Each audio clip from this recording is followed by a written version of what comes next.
नमस्कार, good morning. स्वागत है आपका मनी 9 पर। मैं हूं मीनू शर्मा। एक बार फिर से लेकर आई हूं आपके सामने आपका पसंदीदा personal finance bulletin money morning, जहां मिलती है आपको आपकी जेब और जिंदगी से जुड़ी हर छोटी बड़ी खबर विस्तार से। तो चलिए फटाफट शुरू करते हैं आज का खबरों का सिलसिला। आधार कार्ड जारी करने वाली संस्था UIDAI ने एक बार फिर माई आधार पोर्टल के जरिए आधार डिटेल्स के फ्री अपडेशन की तारीख को आगे बढ़ा दिया है। UIDAI ने एक नए आदेश के मुताबिक बताया है कि अब 14 मार्च 2024 तक आधार को फ्री में ऑनलाइन अपडेट किया जा सकेगा। पहले फ्री अपडेट की तारीख 15 दिसंबर 2023 थी। महंगाई रोकने के सरकारी प्रयासों में एक के बाद एक नई बाधा खड़ी हो रही है। गेहूं और प्याज की महंगाई को रोकने के लिए उठाए गए कदमों का अभी असर भी नहीं शुरू हुआ कि अब लहसुन ने चिंता बढ़ाना शुरू कर दिया है। पिछले कुछ दिनों से लहसुन की कीमत 400 रुपये किलो तक पहुंच गई है। जानकारों का मानना है कि अभी लहसुन की कीमतों में और इजाफा होगा। मौसम की मार के चलते लहसुन की फसल चौपट हो गई है, जिससे इसका उत्पादन घटने की आशंका है। सरकार अपने बफर स्टॉक के लिए करीब 2 लाख टन प्याज खरीदेगी। सरकार के इस फैसले से किसानों को फायदा होगा, क्योंकि निर्यात पर प्रतिबंध लगने से प्याज किसानों को नुकसान होने का डर सता रहा है। सरकारी खरीद से ये सुनिश्चित होगा कि घरेलू थोक कीमतें स्थिर रहें और प्रतिबंध के कारण तेज गिरावट न आए। वहीं दूसरी ओर बफर स्टॉक का इस्तेमाल खुदरा कीमतों में बढ़ोतरी को रोकने के लिए किया जाएगा। पहली बार सरकार किसानों के हितों की रक्षा के लिए खरीफ प्याज फसल की खरीद करेगी। बैंक बचत खाते में नॉमिनी का नाम न होने से आगे चलकर बड़ी परेशानी खड़ी हो सकती है। बचत खाते में नॉमिनी नहीं होने से बाद में आपके बच्चों को आपका पैसा पाने के लिए बैंक ब्रांच के चक्कर लगाने पड़ते हैं, कानूनी मदद लेनी पड़ती है और इमोशनल परेशानी अलग से होती है। नॉमिनी बनाने से आपको न रहने पर आपका पैसा आपके उत्तराधिकारी को आसानी से मिल जाता है। नॉमिनी कोई भी व्यक्ति हो सकता है। नॉमिनी का संपत्ति का कानूनी उत्तराधिकारी होना जरूरी नहीं है। हवाई यात्रियों के लिए अच्छी खबर है। सरकार ने फ्लाइट कैंसिल होने या फ्लाइट में देर होने पर यात्रियों के अधिकारों को लेकर निर्देश जारी किए हैं।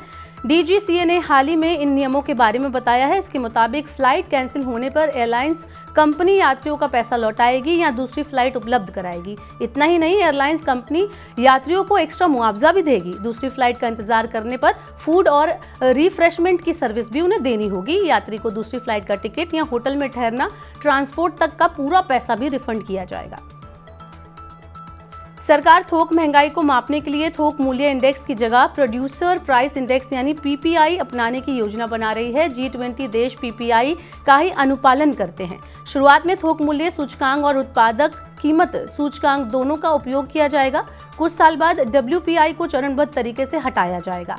PPI पर पिछले कई साल से चर्चा हो रही है। इस पर आगे बढ़ने के लिए कार्यप्रणाली और आंकड़ों की आवश्यकताओं को निर्धारित करने को लेकर कुछ साल पहले एक कार्य समूह का गठन किया गया था, जो अब जल्द ही अपनी सिफारिशें सरकार को सौंप सकता है। राज्यों की वित्तीय स्थिति में चालू वित्त वर्ष 2023-24 में सुधार हुआ है। हालांकि RBI का कहना है कि राज्यों को गैर कर राजस्व जुटाने के लिए परिसंपत्तियों को बाजार पर चढ़ाने पर ध्यान देना होगा। राज्यों के बजट पर सालाना तैयार की जाने वाली रिपोर्ट में रिजर्व बैंक ने कहा है कि मौद्रीकरण को लेकर सड़क, परिवहन और बिजली क्षेत्रों में काफी संभावनाएं हैं। राज्य संपत्ति की बिक्री भी कर सकते हैं। इससे रखरखाव लागत को कम करने और सरकार के पास मौजूद फंड को नई परियोजनाओं में उपयोग करने में मदद मिलती है।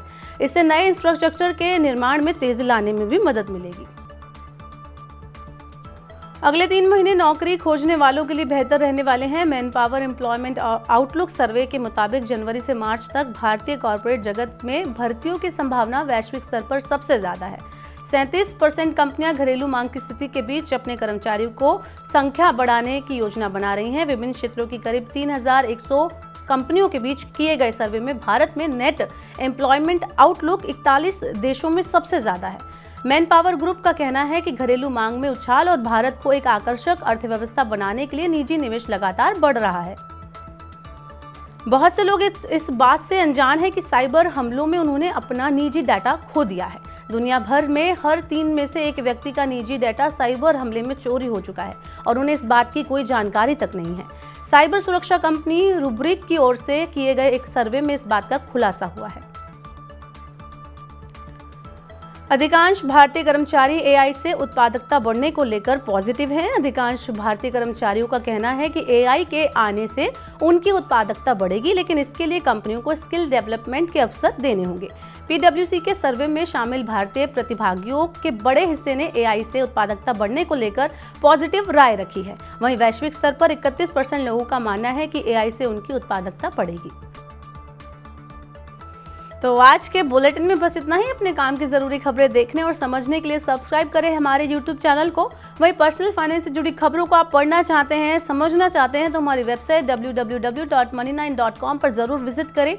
यहाँ पर 7 अलग-अलग भाषाओं में आपको पढ़ने और समझने को मिलेंगी पर्सनल फाइनेंस से जुड़ी तमाम बड़ी खबरें।